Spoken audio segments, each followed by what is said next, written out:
Good evening, everyone. If you'll go ahead and take your seats, I just want to welcome all of you this evening to our Memory and Mobility program. This is an annual program, and we're really looking forward to sharing with you tonight. My name is Russell Smith. I'm the Chief Operating Officer at HudsonAlpha, and I joined in January of this year. If you go back to the fall, I had an opportunity to meet with Dr. Neil Lamb, Dr. Rick Myers, and others that were part of the leadership team. And one thing that I saw is this team really has a passion for HudsonAlpha. This team really has a passion for using the power of genomics to make the world a better place. As I talked to them, I realized I want to be part of that. I want to be part of a team that's really committed to make a difference.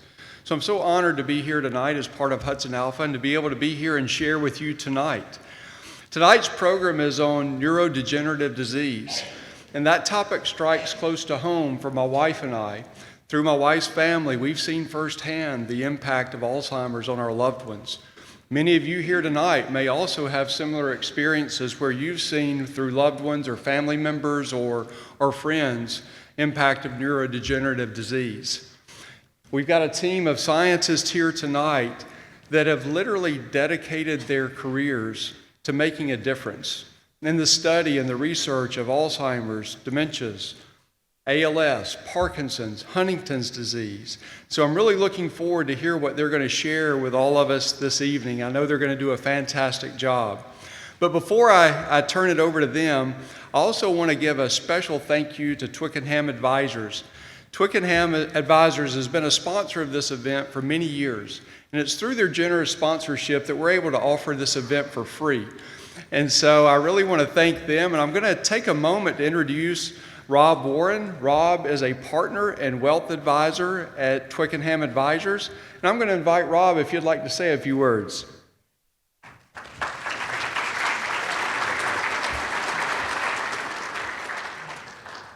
Well, and thank you all for joining us this evening, and thank you, Russell, and the Hudson Alpha team for allowing us to continue to support such a wonderful event. It's a great opportunity for us to contribute to the great things that are going on out here at Hudson Alpha, and I'd be remiss if I didn't say congratulations to Russell on your new opportunity. And we look forward to the continued great leadership out here and look forward to the developments and advancements that everybody on the team is contributing to out here. But again, my name is Rob Warren, and on behalf of our team, I do want to thank you guys for the opportunity to join us tonight. We love the opportunity to create a free event to allow all of us to learn about the significant developments and the advancements that are going on in the areas that affect all of us, either directly or indirectly. So with that, we really want to thank everyone here for the opportunity. It's a great evening. I can tell just through the growth of the amount of people that have been here throughout the years. For everybody that's been with us in the past, we've had about half this room in the past, and now we've had to open this up and enjoy the entire Jackson Center space because of the demand and the interest that exists for this topic and because of how it affects all of us. So with that, thank you so much. Looking forward to a great event and looking forward to learning so much more about what has gone on over the last year.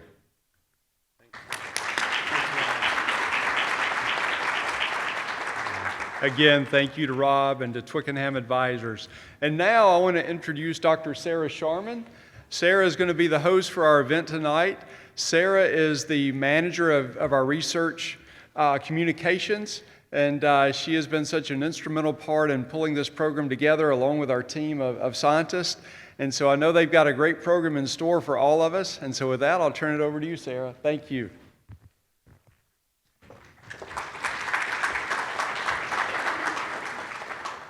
Thanks, Russell. Welcome, everyone, to the 2025 M&M Update. This is my third year moderating this event, and I'm so happy to see so many familiar faces, and as Rob mentioned, so many new faces. Before we get started, let's talk about our brains for a second. The human brain is such a complex organ. While you're sitting here listening to me talk, your brain is quietly taking care of hundreds of tasks without even thinking about it. It's helping you understand what I'm saying. It's telling your muscles to keep you sitting upright in a seated position. And it's sending messages to your stomach to digest that wonderful Jackson Center cookie you just ate in the lobby. Most of the time, we take this complexity for granted and don't think much about our brains. However, when something goes wrong, it's hard not to think about your brain. Neurodegenerative diseases like Alzheimer's disease and other dementias, Parkinson's disease, ALS, and others are devastating, slow-progressing diseases of the brain. The symptoms can range from memory problems to mobility problems to behavioral changes. These diseases are hard to study because they occur in an organ that's not easily accessed in a living human. Historically, not much could be done for individuals living with these diseases, but there has been much progress in the last decade, and hope is on the horizon. Tonight, you're going to hear from several of our researchers about exciting breakthroughs in neurodegenerative disease diagnosis and treatment, both from HudsonAlpha and other labs around the world. We're going to do something new tonight. We want to invite you to ask our scientists questions about neurodegenerative diseases and research going on here at HudsonAlpha. At the end of the program, I'm going to moderate a Q&A with two of our scientists and ask them your questions. To submit a question for the live Q&A portion, write your question in print on the note card that was on your seat when you sat down, and pass it to the left when I make a call for questions. There's going to be 2 opportunities to submit questions during the event. Now it's my pleasure to introduce our first speaker, Dr. Nick Cochran, a faculty investigator here at HudsonAlpha.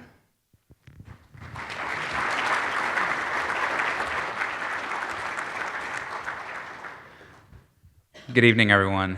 It's great to see all of you, and I know that many of you are familiar faces who we've seen here probably for several years now, and I hope that you get a sense for how much progress we're really making each year. It's really impressive to me to see our teams do so much and make such important advances in understanding the genomics that lead to these diseases. And I think that you'll get a real picture for that tonight of, in just a year, which is a really short time in science, how much progress has been made.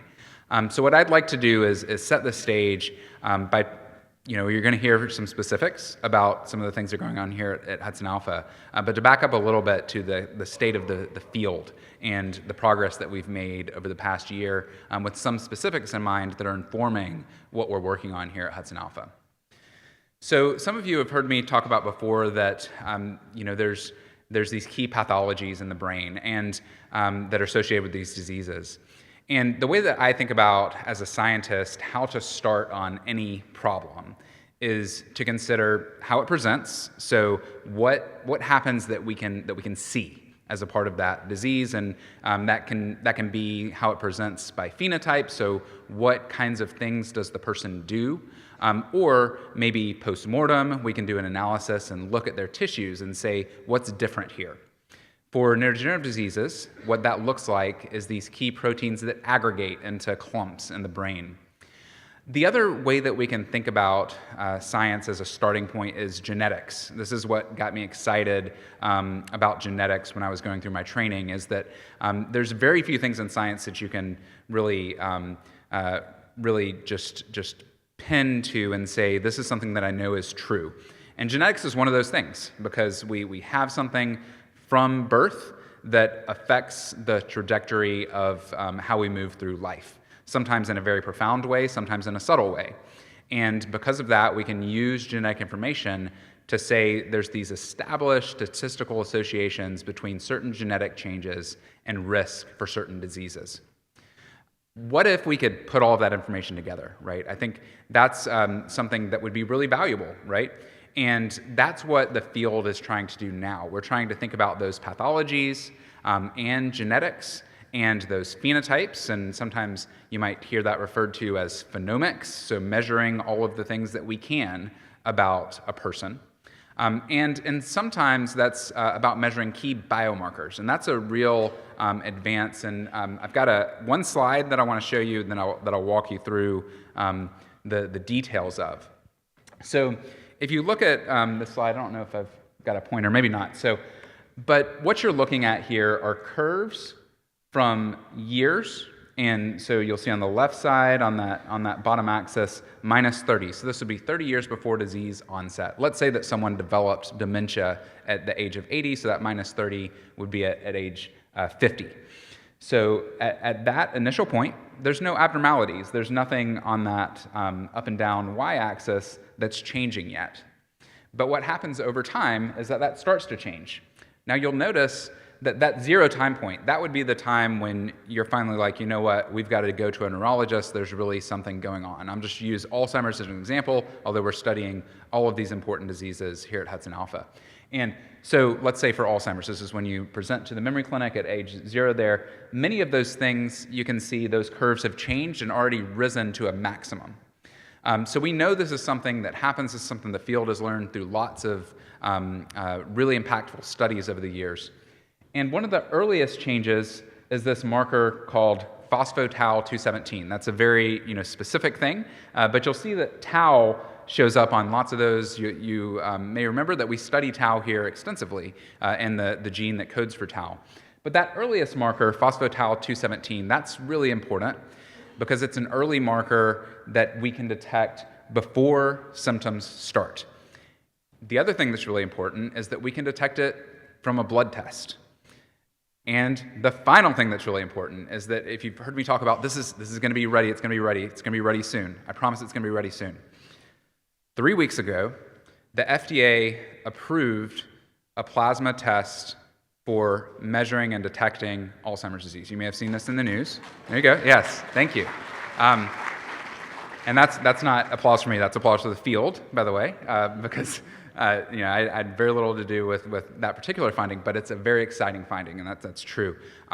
And so that test is based on phospho-tau 217 plus one other subtle measure, but really driven by phospho-tau 217. And you'll hear later about how we're using that piece of information here locally, actually here right at the clinic across the street, and in a study to impact Alzheimer's disease. So with that, you're also going to hear more about biomarker development for other neurodegenerative diseases that's happening right here at Hudson Alpha.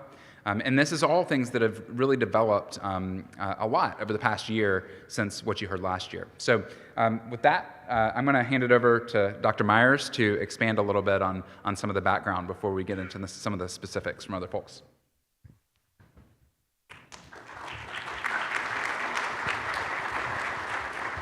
Thank you, Nick. First of all, it's wonderful to see you all here. This really has grown. It's doubled the size that we had when we first started this event, and we even had to turn people away because we were going to be too full. But it's wonderful to see this. This is, I imagine all of you are affected in some way or another, family member, friends, etc. My mother had Alzheimer's disease. My father had Parkinson's disease, and there's others throughout our extended family. So something really, really important to us. Now, when you say family, you think genetics, and that is true. Some of this is genetic. You're going to hear more about that. We've been involved. Nick has, our whole teams have been involved in trying to find those genetic, and I'm not going to quite say the word cause. Some of them are causative. But genetics, genes, changes in our genes that make you either more susceptible or much more likely and sometimes really likely to get the disease. That makes it complicated. It's often not just one gene, it's multiple genes, okay? And so that's just the way nature dealt it, but we have to figure that out. It'd be nice if it was easier to do that. And by genetics, what we mean, I think you all know, you hear about DNA all the time. Hudson Alpha is here because well, we're all here because of DNA, but Hudson Alpha is here because we are experts in measuring, reading DNA, and then what does it mean when you do read? It's like reading a sentence, but it's chemical letters and DNA. What does it mean when you actually read it? And that actually is the hard part, and the world is working on that too. We figured out how to read it with the Human Genome Project, and we do this like crazy now. It's for millions and millions of people, their genomes can be sequenced, but you need to then figure out what you're going to do with that and how you're going to use the information. And that information, we always talk about disease, but it's really health and disease. And you're going to hear some exciting stuff about working our way towards early detection and maybe even prevention, and certainly treatments and stuff. And so that's the exciting part. When I first started in this in the neuro field, really neurogenetics and field 40 years ago now, I'm old, I've been doing this a long time, I would not have predicted that we'd be where we are now. Nick's right. It's the curve goes like this, and it's a really exciting time because we're seeing real advances. Now, and you're going to hear a little more about this from Nick and Meagan later as well, that genes are important. They determine so much of what we are in any organism, what any organism is. But that's not the only thing that contributes. How many of you have heard the argument nature versus nurture? You know, that was always bogus. It is not versus, it's them together. So our lifestyles, what we eat, what we're exposed to, the drugs we take, things infections that we've had, our immune system, all of those end up contributing with the genetic variation that we all have that might contribute to disease. And that's the hard part, but that's what we in the field are recognizing. That's what we need to do, is to put those two together. And I'm just so excited that we're able to do that now. So thank you.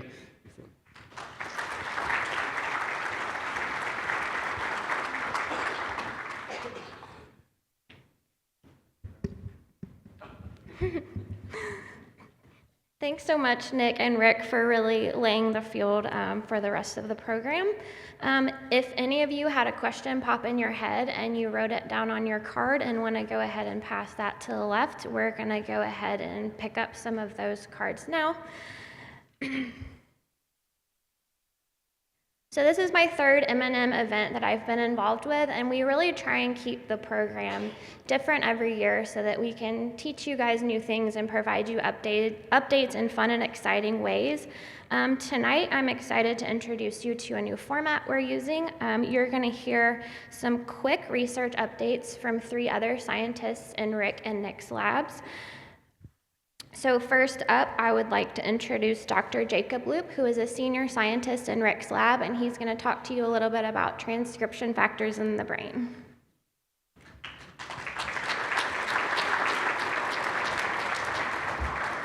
Hello. All right, thank you, everyone. I'm really excited to share a brief snapshot of our work. You'll have to pardon me. I'm used to giving small group meetings. There's so many people, so I'm glad to share my research with you guys. So very briefly, Dr. Myers shared with you guys how important it is to read the right gene at the right time. That's how transcription works.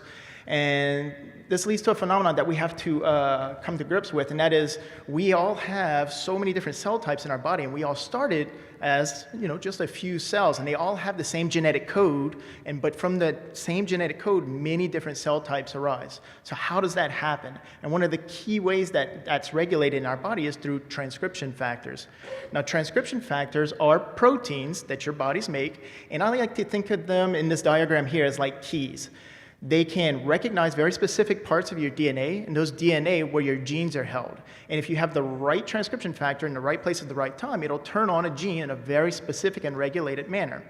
Now, let's say you have something like a neuron that needs a very specific gene, and it's expressing that first transcription factor, TF1, at the very beginning.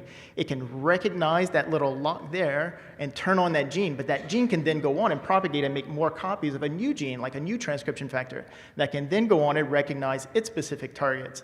And that's what we call something like a signaling cascade. That is, transcription factors are turning on their specific genes, but importantly, there's other genes like the one at the bottom where that transcription factor isn't going to recognize. So that could be like a liver gene in a neuron not being turned on. And to add a little bit of complexity to that, those regions where the transcription factor bind can be actually a little bit further away from the gene, in fact, sometimes a long distance away.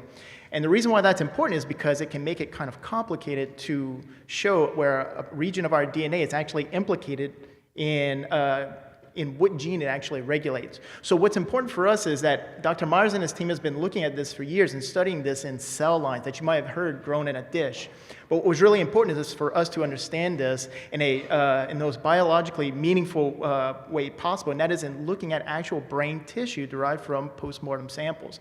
And so we did that. We were able to look at many regions of the brain and many different cell types because we can isolate individual cell types based on their surface markers. And what we did there in your bottom right-hand corner that you can see is, it's very colorful, and this is just a very, very, very small subset of the data, but what you can see is those little spikes are regions where we detected a very specific transcription factor and where it's binding. You can see regions along that DNA stretch where everything's binding, but importantly, you can also see regions where just a few transcription factors are binding. And when you multiply that by the millions and millions of regions like this in the genome, you can see how important these transcription factor maps are, because then when we start doing these larger studies where we say that a mutation or somewhere in the genome is implicated in a disease, we still might not know exactly why that is. What we need to know are what transcription factors are binding there, or what elements are actually linking that DNA to the genes that are causing it. And in that way, transcription factors kind of serve as that missing link between the genetics and the phenotype that you see. So with that information, we can now link it with future studies, like genetic studies that people might be involved with, to better understand how this is implicated, and like Dr. Meyer said, normal human health, and then linking it to disease. Thank you.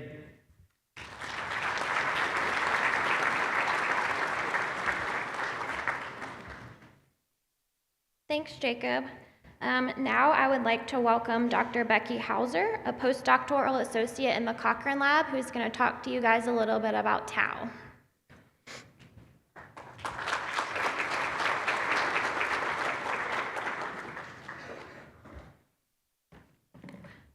So Alzheimer's disease is the most common form of dementia, affecting over 7 million Americans.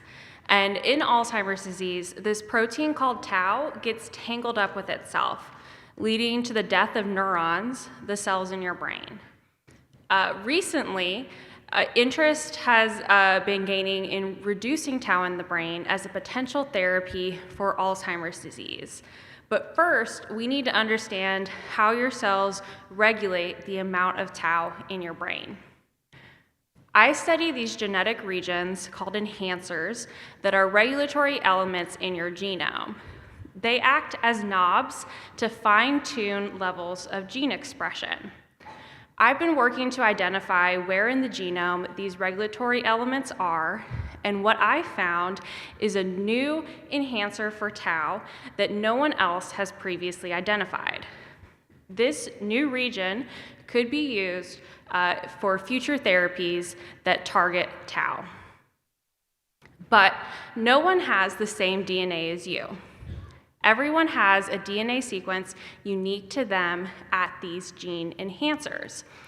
That's why I'm studying how genetic variation affects these areas and their ability to regulate tau, if they cause these genetic knobs to turn the volume on tau up or down. If someone has a base in one of these regions that causes them to have more tau in their brain than the general population, that's information that doctors and genetic counselors can use to help inform them if a person might be at an increased risk of Alzheimer's disease. And it also might tell them if this person would be a good candidate for tau-reducing therapies. The goal would be to identify people most at risk for Alzheimer's disease early on and get them started on these treatments before they have any memory problems. This would lead to increasing the amount of time that they are able to live healthy and independent lives. Thank you.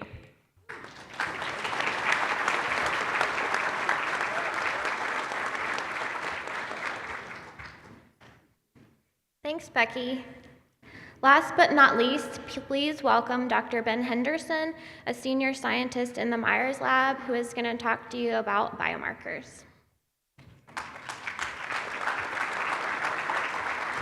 Hey everyone, glad to see everybody here, and I'm happy and excited to give an update on this biomarker project that we've been working on for a couple of reasons. One, we're really close to getting ready to publish this data, and two, because I think it's a really great example of the kind of community-driven projects that we're leading here at Hudson Alpha.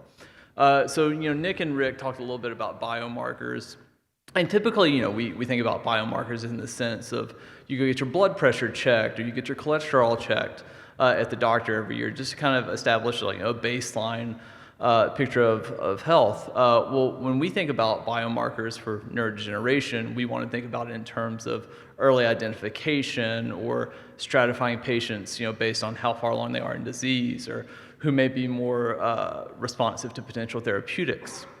And that's kind of what we set out to do in this project. So it's a collaboration with the Crestwood ALS Center for Excellence. And we went and we enrolled patients in a study there, close to about 70 controls, and we had about 30 ALS patients in this project.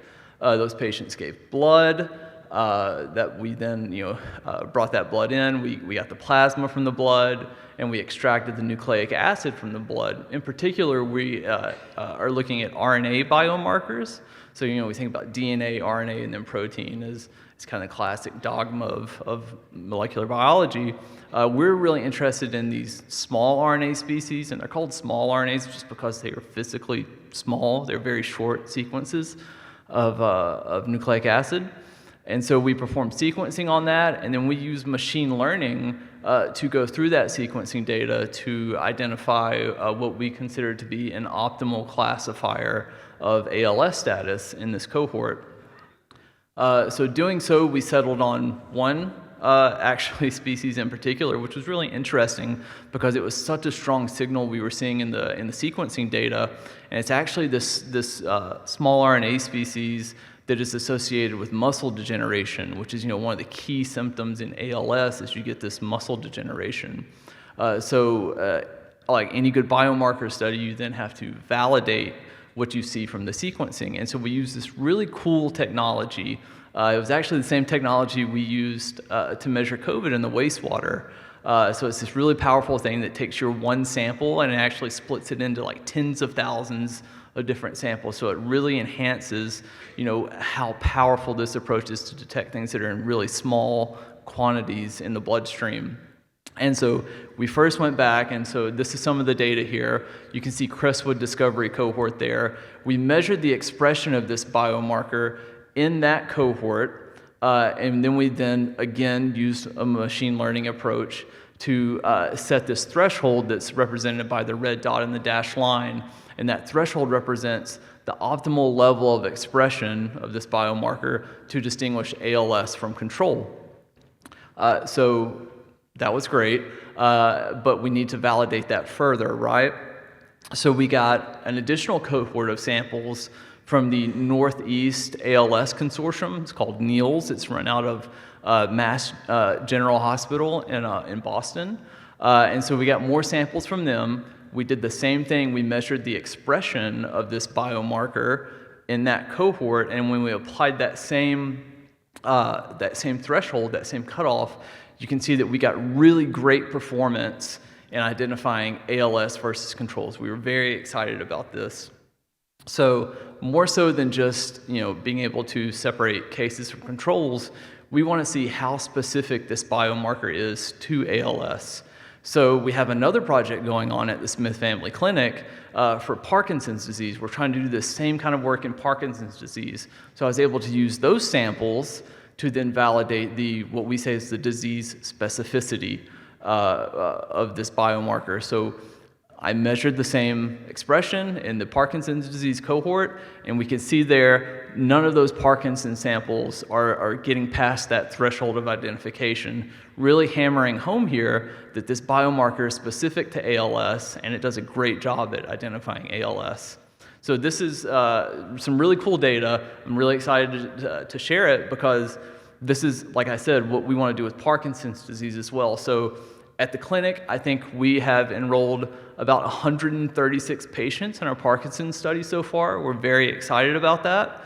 About evenly split between Parkinson's disease and healthy controls. We're enrolling more. We'd really, it'd be great to to get some more patients enrolled in this, because the more patients, the more powerful the study, right? And so this is just kind of a preview of why we're excited about that project going forward. So thank you.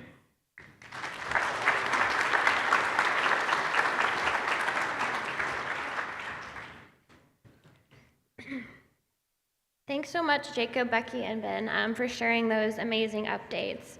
If you've written down a question on your note card, we're going to have one last pickup for those. So if you will pass them to the left, we'll come around and pick those up real quick. So Ben just told us all about a really promising biomarker for ALS. Biomarkers are important for many reasons, like Ben shared, one of the most important being the early detection of diseases. Early detection is crucial for preventing disease progression and treating diseases early, especially for these neurodegenerative diseases that are often present for many years before individuals have symptoms. We've probably heard a lot in the news or at your doctor's offices about pharmaceutical interventions for various diseases and illnesses. While pharmaceuticals are important in our prevention and treatment toolbox, they're not the only thing proven to work. As Rick mentioned earlier in the program, a healthy lifestyle is extremely important to maintaining your overall health and especially your brain health. HudsonAlpha recently launched a research trial that's looking at various biomarkers and lifestyle interventions for Alzheimer's disease and other dementias. Here to tell you about this awesome project in more detail is Meagan Cochran, the director of the Smith Family Clinic here at HudsonAlpha.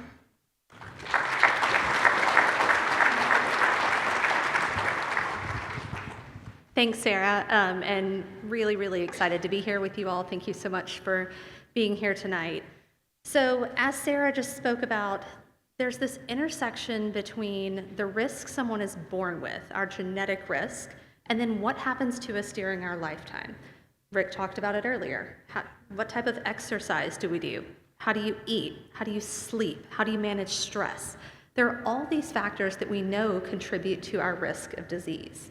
But how exactly do all of those things interact? Oh, that already sounds so loud. The ways in which all those things interact are not fully understood at this time, and that's something that we want to learn more about. Like Nick mentioned, we've got this window from the time at which things start to change, those proteins start to build up, and the point at which somebody actually has symptoms. And that's our golden window, right? From a pharmaceutical perspective, from a lifestyle perspective, if we're gonna make a change, that's where we need to be. But the challenge up until this point has been, how do we identify people? How do we know who is in that window? We have the technologies now. We've gotten really good at genetic analysis. We can do it fast. We can do it relatively cheap. We've gotten some data over the past few years about these lifestyle factors and exactly how they might influence risk. And now we've got those biomarkers. We've got that really powerful way to start to measure this. And that's where the idea of HOPE-AD comes from. Nick mentioned phenomics. So in HOPE-AD, that stands for Healthy Outcomes Through Phenomic Exploration for Alzheimer's Disease. Many of you are here because you are friends with HudsonAlpha on Facebook, you get the emails, you see the social media posts, you've probably seen this graphic come across over the last month or so, because this is a study we're really excited about, trying to identify people who are at increased risk for Alzheimer's disease or other dementias, and then have a chance at improving that. Having a chance at lowering that risk and empowering people to make those changes. So what does it look like? Oh, there we go. So over the next several months, we hope to enroll about 200 individuals here at the Smith Family Clinic for Genomic Medicine, right here across the street. And we're going to measure them. We're going to measure them all sorts of ways. I see some familiar faces in the room who may have already had some of these experiences with us. We're measuring people's height and weight, and blood pressure, and we're measuring genetic factors. We're measuring that biomarker, that phospho-tau 217. We're asking them questions about their family history, about all of those lifestyle features. How much do you exercise? Do you smoke? Do you drink alcohol? How many times a week do you eat veggies? How many times a week do you eat sweets? We're going to take all of those pieces and put them together and identify people who, based on a combination of factors, we think are at the highest risk of potentially developing Alzheimer's disease in the future. Everybody is going to get their results from those tests, the genetic tests and the biomarker, but those who are at the highest risk are actually going to be invited to a 6-month lifestyle intervention. Those folks will work with a dietitian and a health coach to optimize different features of their health. Are there areas where you're already doing a great job? Great, keep it up. Are there areas where we could actually improve how you're doing? We're gonna work on those. People are also going to be provided with a fitness tracker to let us know, how are you actually keeping up with those exercise pieces? How are you sleeping? So we're not just gonna take your word for it. And then we are also going to provide people with a subscription to a brain training app where you interact with it several times a week for about an hour, and it has all kinds of different games that help optimize different areas of thinking. We're going to give them 6 months, and then we're going to see, where are we at? Have we improved measurements? Obviously, we're not going to change anybody's DNA, right? If we could, that'd be fabulous, and maybe one day we will. But for the things we can control, how much of a difference can we make in only 6 months? Now, that's not a very long time, and that's because this is a pilot study. Nick's going to tell you a little bit more in a minute about what we envision this could look like long-term in a bigger, longer version of the study. So, what's the enrollment criteria? What does it take to get in here? So, in order to be in this study, someone has to be between the ages of 65 and 75. That is actually pretty strict. We have had people contact the clinic and say, I'm 76, can I be in the study? Unfortunately, no. We have people who say, I'm 64, but I turn 65 in a few months. Those people, we say, call us back in a few months. So we do have to be pretty specific about the age. We also have a requirement that people cannot have any current cognitive impairments. So somebody who has been diagnosed with dementia or mild cognitive impairment would not be eligible for this study because we are particularly looking for asymptomatic individuals. And then finally, in order to bias and help us find those people who are likely to be at the highest risk, people need to have at least one first-degree relative who has or had Alzheimer's or another type of dementia. When we talk about first-degree relatives, that means for most people, we're going to be talking about parents and siblings. Technically, children are first-degree relatives too, but most people in the 65 to 75 age range would not have a child who has had dementia. If so, we need to have a different conversation. Now, some of you may be looking at this and thinking, great, I qualify, I want to be in this study. That's fabulous. Come talk to me after. I'm going to have a sign-up sheet. We'll get your information and we'll give you a call. If you're looking at this and you're thinking, wow, that's really helpful information, I would really like to know those things, but I don't meet one or more of these criteria, that's okay. Many of the measures that we are doing here, the genetic testing, the biomarker testing, as Nick mentioned, that biomarker test is now a clinically FDA-approved test. The genetic testing that we're doing, also a clinical grade test. So if you want to learn more about your particular measurements here, how these things could affect you, but you don't qualify for the study, we can make that happen. You may just be a patient rather than a participant. I wanted to give you a brief update on our enrollment progress. We have been absolutely blown away by the response to this project. We announced it just over a month ago at the spring benefit. We started enrollments on May 2nd. And after 5 weeks, we have 56 individuals enrolled in the study, with 22 more scheduled soon. And I made this slide yesterday because I wanted it to be as up-to-date as possible, and it's already out of date because we enrolled 3 more people today. So we have been really, really thrilled with the outpouring of support from our community. And like I said, if any of you are sitting here thinking, hey, maybe I want to get involved, You can do that. Or if you want more information. So this QR code on the screen will take you to a website that has lots of information about the study, including some FAQs. It's a great place to get some questions answered. Or you can give us a call at the clinic, or like I said, you can leave your contact information for me tonight, and I'll be happy to have somebody from the clinic reach out and get you on the schedule. Now I'll hand it over to Nick to talk a little bit big picture about what we hope to learn from this study and where we see it going from here.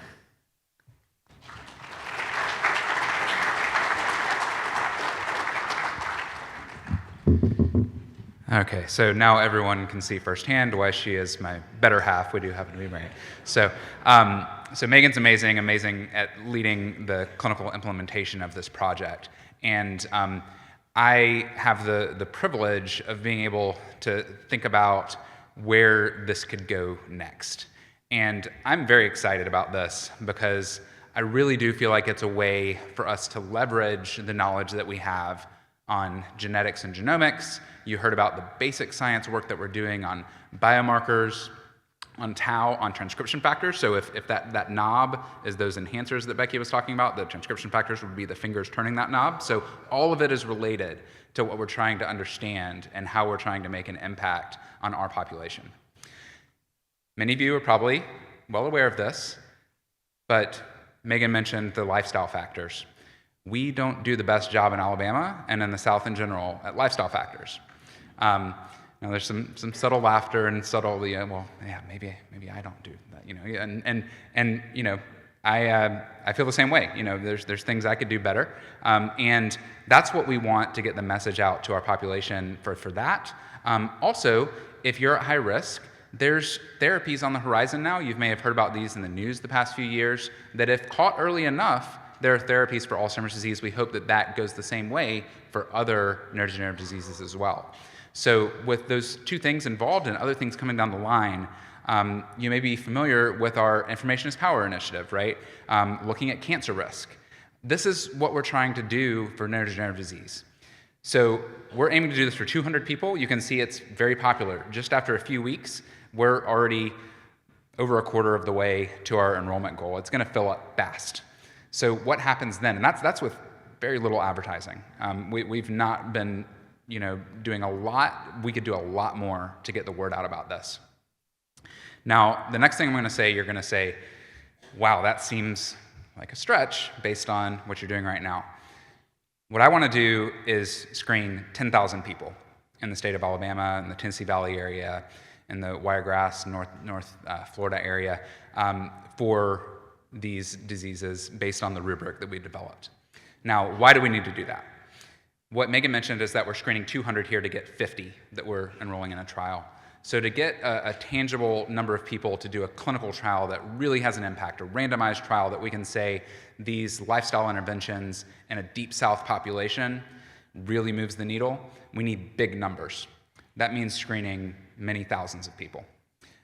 So that's my vision. I think we can get there. That'll be many years. We're not gonna talk next year and I tell you that we've done 10,000. Okay, but I think that we're trying to put the framework in place now. We're at the beginning, and I'm gonna get out of my lane for just a second here and talk about how you've helped us do that with other things. So in our basic science work on studying tau biology, that's something that is very well funded now at the federal level. And we got there because we had initial support to do experiments in the lab that positioned us to get that larger funding. That's exactly where we're at right now with this project, is we're doing those initial steps. We're really excited. There's been huge community engagement. And I think that that's really going to position us where over the coming years, we're going to see those things come in that allow us to get from 200 to 800 to 3,000 to 10,000. And it'll be stepwise. It'll be different steps at a time. But I really think we can get there. And I hope that in 10 years, what people are talking about when they talk about Alzheimer's disease in Alabama is they're like, wow, Alzheimer's, in Alabama, it's the rates are going down. They are leading the country in implementing these public health efforts for Alzheimer's disease, and HudsonAlpha has been a big part of that. That's my vision, and I'm excited to get there with you.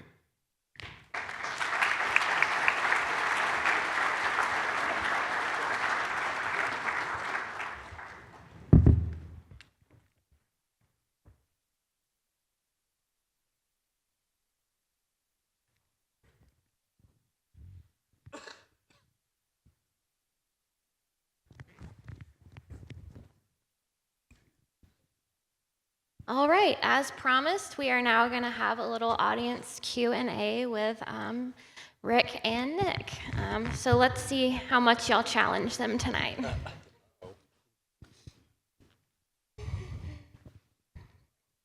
All right, first up, Nick, if you want to take this one. Is there any meaningful drug therapy to treat dementia and Alzheimer's? Okay, so historically, the answer to this would have been no, and that's changed just in the past couple of years. And we're still not all the way there. We have a lot of work to do. But first, what's been around for a long time is therapies that can plateau and that do make a tangible difference. You know, they're can delay nursing home placement by a couple of years. So this is Aricept and memantine. They're the two therapies that have been around for a long time. What's been in clinical trials for a long time, and we've seen a lot of failures that have made the news, and then now recently successes that have made the news, is amyloid immunotherapy. So one of those things that builds up in the brain is called amyloid beta, builds up into plaques, and there are now 2 approved therapies in the US. Those are getting rolled out in the clinic currently. So, you know, still definitely building on the numbers for implementation of getting them into the population. We know that they're best when administered early. Some things that are on the horizon are therapies targeting tau, which we've talked about a lot tonight, and that'll help a lot as well. And then, you know, this is a little bit outside of the approved therapies. It's not pharmacological, but the evidence really has started to come together for these multimodal lifestyle interventions. We don't know what the result will be yet, and it may be a failure like we saw with amyloid, but eventually we'll get there on what the right rubric is and the right timing for multimodal lifestyle interventions. The first readout for a major study in that area is this summer at the Alzheimer's Association conference. I'll be there in the room because I'm eager to see the results. And that'll really inform going forward as well. So, but we really need all those things together. You know, we need lots of different approaches. Okay, this is an interesting one that might be more appropriate for a bioethicist, but we'll try it out. Do we always want to know that we have a gene for some things that there is no help for? I'll take that one. I'm not a bioethicist, but I've been working in this field for a long time, and those questions, I remember this first started with Huntington's disease 40 years ago when we started getting to where we could detect it. Do you want to know? A lot of times people do want to know for family planning and things, especially for the earlier onset ones. But when we first started sequencing genomes for multiple people, many people said, don't tell me my Alzheimer's risk because there's nothing we can do about it. But what you just heard is that we are getting to where we can do something about it. You can participate in research studies without finding out if you don't want to know, but that can be very helpful. But I think that the excitement, I really meant this when I said I didn't really think this would happen by now, but this last 2 or 3 years, I've been following this and working on this and a lot with Nick for years now, that you know we're starting to see help on that. And again, the earlier you detect, the better. But there is a really good bioethical question. I mean, and I think that's a very personal thing. You certainly don't want to do this without counseling, without genetics counselors. This is what Meagan and her team does, and I tell you, they're the ones in the trenches who really understand this to make sure that you understand what the consequences of knowing that or not. So it's a complicated, it's not black and white, it's pretty gray, and it depends a lot on the individuals. What I'm excited about is that the field for other diseases as well is changing so that that will be less of a question for many of these. I just want to add a quick follow-up to that because it's actually, it's a very important question, and it's one that the field has struggled with. You know, do you want to know? And I think one of the big turning points towards implementing some of these studies like what we're doing is that there are some things that you can start to be doing about it. But that actually is one of the things that we're really looking at scientifically in this pilot that we'll be able to get some good answers to. There's surveys involved in the pilot about how do you feel about this information and how do you feel about it before we do the screening test? How do you feel about it after we give you the results of that screening test? And that's important information so that we can understand how do people react to this kind of information? It's a critical question. I will say, no matter what, you can always just not participate. So that's an option, in getting this kind of information. But for those who think they may want to know, then there is this journey of finding out, and then once you do find out, well, maybe I didn't want to know that. So we need to know what those reaction differences are, or maybe I did want to know it, and I'm relieved now because I can plan. So there's sides to that coin that are going to be different for everyone, and we want to see what those attitudes are. And let me add one quick thing. It's really, really important not to overpromise. I mean, I think as researchers and ones doing this, and certainly I'm looking at Meagan smiling because that's what they are expert in. Make sure that you don't promise something that you don't know is true. So that's why you'll get a lot of explanation. I think is really important, not just for the trust, but you don't want to hold out a false hope. And so that's why, I hope you recognize that we're being careful in the sense of being excited about what's happening, but we're not there yet. Yeah. And I'll channel Meagan here and just say, sorry, I know we'll get to the next question. She would not tell you this test is low, so you won't develop dementia. That's what she'll say is, it looks like on average your risk profile is lower. And she would say it much more eloquently than I just did.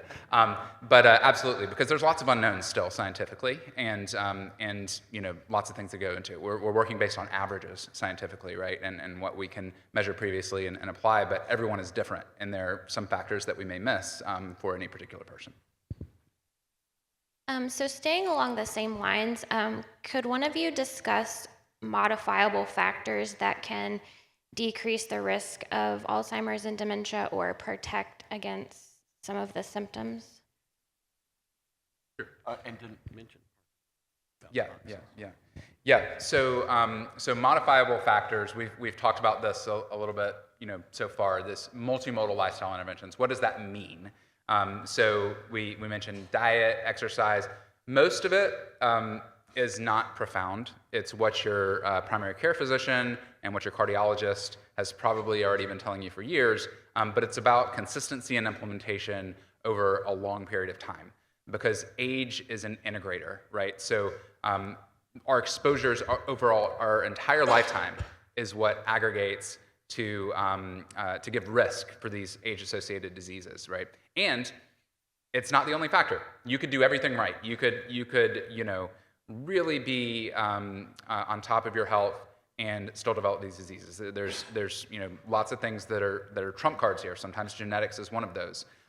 So it's not an all or none thing. Again, this is based on averages. But those, so yeah, what your primary care and cardiologist is going to say. I'll say that specific factors that we're looking at in the studies going on that are really important. Blood pressure control is extremely important. And exercise level tends to be one of the biggest differentiators. But beyond that, it really is multimodal in that it's an aggregation of lots of things. Thank you, Nick. We're going to take a fun little turn. How do you see AI contributing to your research? And I know that it's already contributing to you guys' research, so can you explain? Artificial intelligence, machine learning. Basically, and of course this term is often overused, but it really is there, and it really is important. Ben talked about using that. Basically, you're collecting huge amounts of data, and even just certainly this computer, but even regular computers can't handle all of that. And what you're doing is you're looking for patterns that are not obvious. You're looking for something that you call it correlation, but you're looking for things that happen together. And AI is and really what it means is a whole lot of things. There's not one AI program. There are many different ways. Many of you in the audience will know more about it than I do or we do. We use it a lot in our research in that sense. And it's getting better and better. There are, when it was first starting, at least some of it, and it was being pushed out, and it still happens where you get, they call it hallucinations. You get weird results that don't mean anything. My lab loves to use AI to draw pictures to describe what their next group meeting is going to be. And everyone with a a person has 6 or 8 fingers or something. You know, there's all sorts of stuff like that. So it's not perfect, but for doing this and disciplining it and the way that the scientists know how to do it is really important, and it will become more and more important. And you have any disagreement with that? Or No, I agree with that. We're definitely working on how to implement these new technologies at the Institute, and I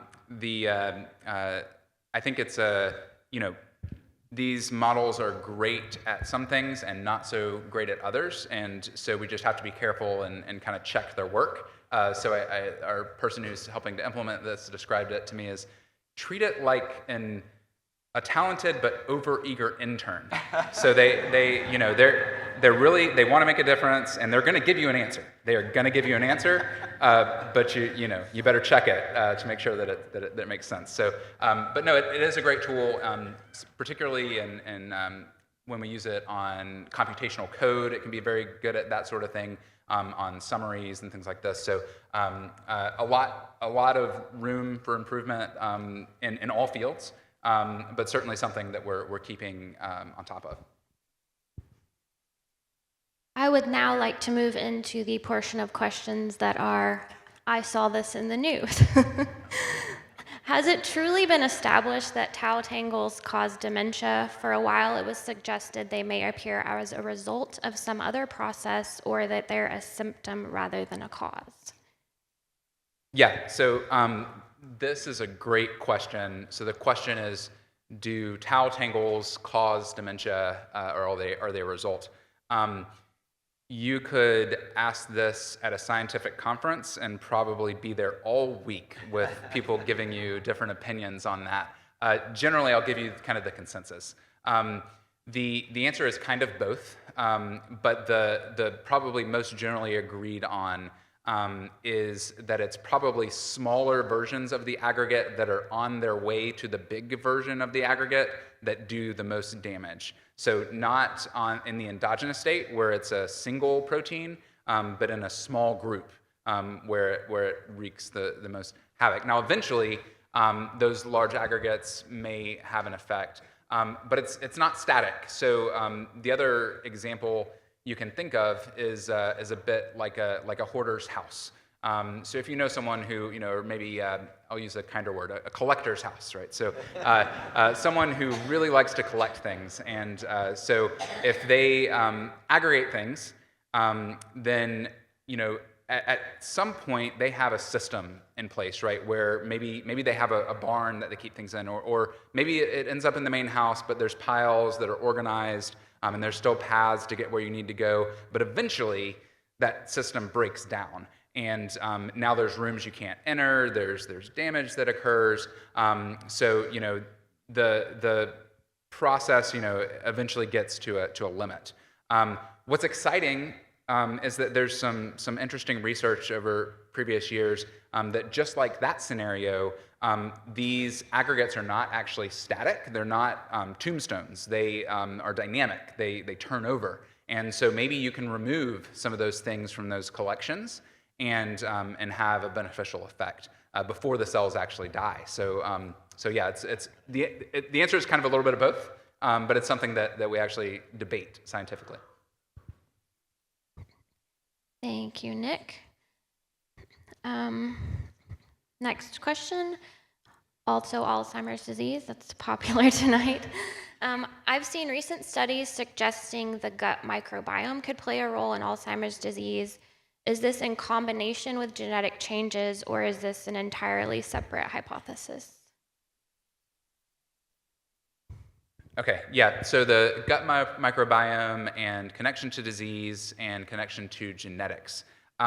So this is a very new area of research where, and so there's actually another subtlety that Meagan didn't mention, is that there is a gut microbiome component to our study as well. So it's something that we're wanting to measure very much as scientists to see how it interacts with lots of other factors. There's not a big tie to genetics. However, the other thing that I'll mention is that this is something that cuts across multiple diseases. There's evidence, for example, that a key pathology, and this is controversial, but there's evidence that a key pathology in Parkinson's disease starts in the gut. and so is there some sort of connection there with the microbiome. My personal view on the issue, do I think that a fecal transplant or something would have benefit? I think that would be a high bar of evidence to present. I think that it's possible, though, that it could be a good biomarker for underlying processes that might contribute, so it's certainly something worth studying. And let me add that, so by gut microbiome, that means all the different bacteria, especially bacteria, that are in your system, and much of that is in our gut. And there are huge numbers of different types, and then measuring those types. While he says it's not genetic, we still use genetic methods to actually measure it, though.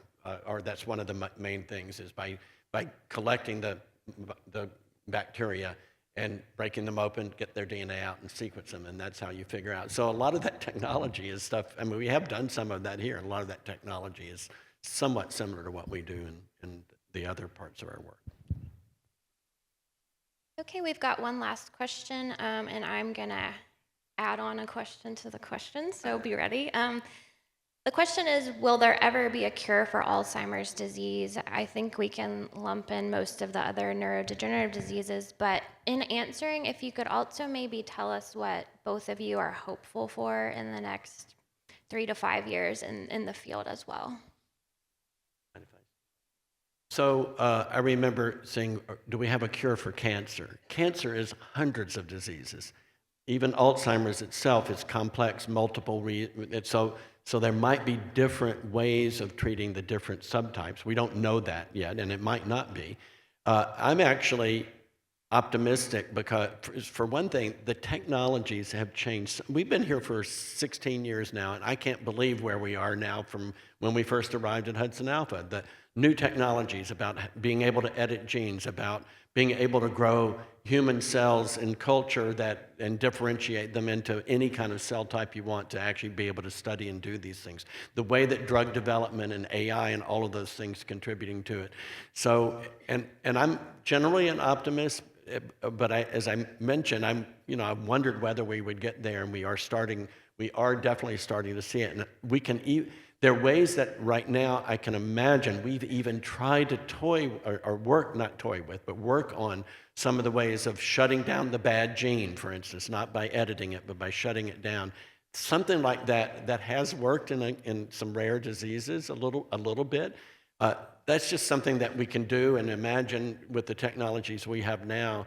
But what I've learned is that be ready, because somebody's going to come up with new things, and because we share data and we publish, and we're moving so much faster than we did 30 years ago or 20 years ago, just because of the way that the information is getting out there. And I just hope we keep supporting this kind of research because of the advances that do get made. So I'll answer my part and let Nick answer his about my hope is I hope we see this for multiple ones.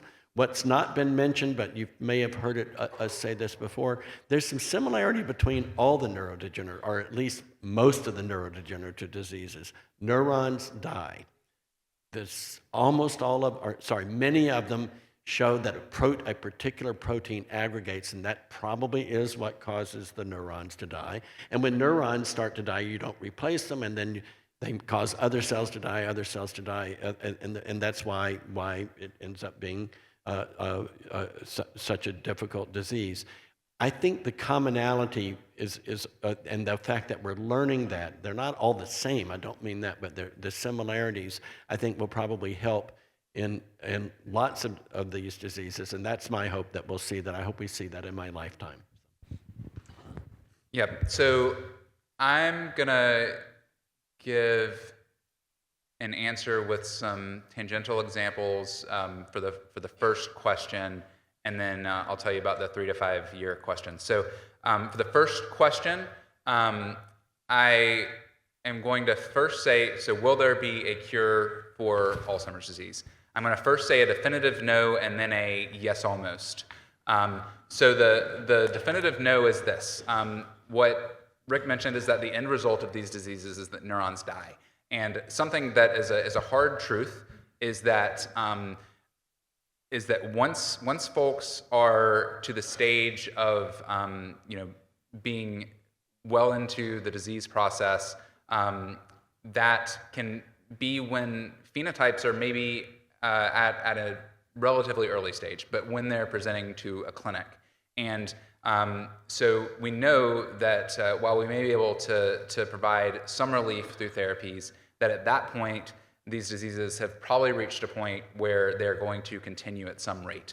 And that's a hard truth, but the truth is that our brains are very resilient, and when you see the effects in the clinic, there's been a lot of damage. By the time that someone develops a rolling pill tremor in Parkinson's disease, which is one of the earliest signs, they've lost 70 to 80% of their neurons in the substantia nigra pars compacta, which is the first brain region affected by Parkinson's. And at that point, the process of pathology has begun to spread. Eventually, it'll spread to other regions, including the cortex, and it will eventually result in succumbing to the disease. However, there are good symptomatic treatments for Parkinson's depending on how early you catch it. There are things like deep brain stimulation. You can live with Parkinson's for a long time with L-DOPA therapy. So it's a window into the fact that many of these diseases maybe can be turned into chronic diseases. And that's where I'm going to say for something like Alzheimer's disease, we are in a yes, almost place. And what I mean by that is this. The reason we're so excited about these early detection biomarker approaches is because that's where we have the most promise, when we start really early, right? And when we start the therapies early, when we start lifestyle interventions early, and when we position the population to be able to take advantage of those things at an early stage, maybe even pre-symptomatically. There are clinical trials happening now, this is now to the 3 to 5 year question, that will read out in 2027 that are testing implementation of these immunotherapies in a pre-symptomatic population based on that biomarker that I talked about, phosphatau-217, to identify individuals that already have amyloid in their brains but don't have symptoms yet. So if we can catch people early enough and get them on therapy chronically, I think we can get to a place like HIV is, like if you detect stage 0, stage 1 blood cancers, like something like familial hypercholesterolemia that has good treatments when detected early. So there are some of these examples from other disease spaces where we can turn something from what was previously a devastating disease with no ability to shift its course to something where we've shifted the course so much that it might as well be a cure. Now, there's still a long ways to go there. I think even if we caught everyone really early and gave them the current treatments that are available, we would ameliorate things, but it would not be to that state yet. But with new things coming down the line, I think that in the eventual sort of sense, in the 20 to 50 years sort of sense, we'll get there. And I think that we're taking the steps in the next 3 to 5 years to continue to move that way. And the other thing I'll just mention is that, my perspective on this has shifted dramatically during the time that I've been in the Alzheimer's field. It used to be much more hopeless than it is now. There's been a big change in the tenor of the field when you go to scientific meetings, and it's difficult to predict the inflection point of exponential progress. We've seen that in technology over and over again, where stuff kind of goes along, and then you get this inflection point, and there's just an explosion of progress. And I think we may be at that inflection point for neurodegenerative diseases. You want to see an argument between two scientists? I'm not really I absolutely agree with everything that Nick says. One thing that I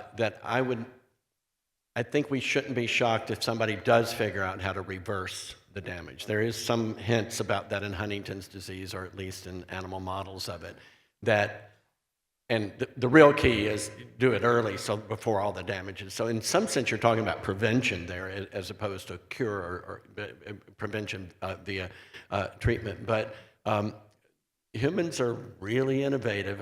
And maybe this is the 20-year or 30 or 50-year horizon, I don't know. But I wouldn't be shocked if somebody came up with a way of saying, okay, how do you repopulate or something? And there has been in Parkinson's the cannula, and that has helped a little bit to put in adult stem cells, or I guess that's what they primarily did. It hasn't worked that well, but it has made some difference. So I think we should hope for that something like that could end up happening, maybe in the long distance future. But meanwhile, we do everything we can up to then. So I'm not really disagreeing. I just wanted to push that. Thank you both for so thoughtfully answering those questions, and thanks.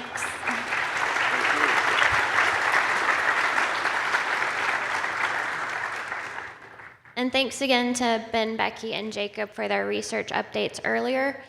If you guys are interested in learning more about brain health and the work happening here at Hudson Alpha, I'm going to plug our podcast, Tiny Expeditions. Our new season is all about brain health and disease. So please check that out. We'll have episodes on neurodegenerative diseases, neurodevelopmental diseases, and just brain health in general. Thank you guys again for joining us. I'm going to turn it over to Russell real quick to wrap us up.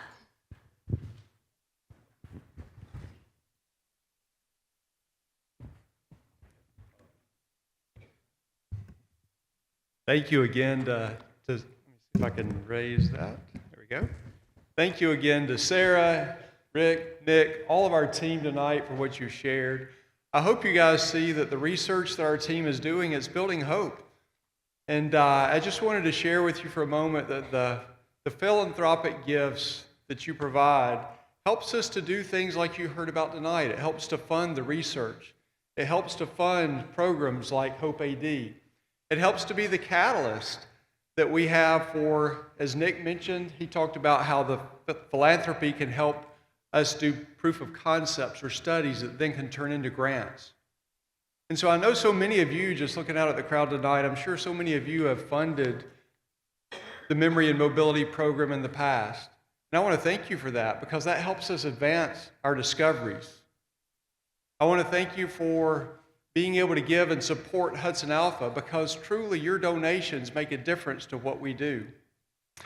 And I want to just take a moment tonight to ask you if you would be willing to make a gift to support our Memory and Mobility Program, to support Hudson Alpha. On your flyer, you're going to see a QR code at the bottom. You're also going to see the QR code on the screen. You can use either one. If you would be willing to make a gift, to make a donation, you can scan that QR code, and if you have any trouble with the QR code, you can also write a check at the bottom of the note or of the flyer. You'll see an address where you can send a check to the Hudson Alpha Foundation. I just want to let you know that we're grateful for you. We're grateful for your support. You truly do make a difference. And a promise that I think we'll all make you is that we're so respectful of the gifts that you give, and we commit and promise to be good stewards of those gifts. It's through those gifts that we see, as Rick shared, all the progress that he's seen through the years. Nick shared just in his few years, the research that we do, that's what enables things like change. Treatment protocols, drug discoveries. The work this team does is so important. Again, as I mentioned to start, I'm proud to be a part of this team. So I just want to also share with you tonight that if you have any questions about the Hope AD study, Meagan and the genetic counselors will be in the back. They'll be glad to answer any questions you have. Our scientists will be on stage, and they'll be very willing to answer any questions you have also. And I also want to just share with you that upcoming on, let me make sure I get the date right. Let's see, is it August 19th? August 19th, Dr. Neil Lamb. Dr. Neil Lamb is the president of Hudson Alpha, and he's going to be giving an update. This will be my first time to hear Dr. Lamb make this update, and I hear that he really packs the room out. And so I hope you'll all be here, that you'll spend time with us again. You'll be receiving some information about this through email. But I understand it's a fantastic event. I look forward to that opportunity to share that with you. And but in closing, again, I just want to thank you. Thank you for your support. We appreciate you. We hope it's been a wonderful evening for you. We just wish you the best. Thank you so much. Good night.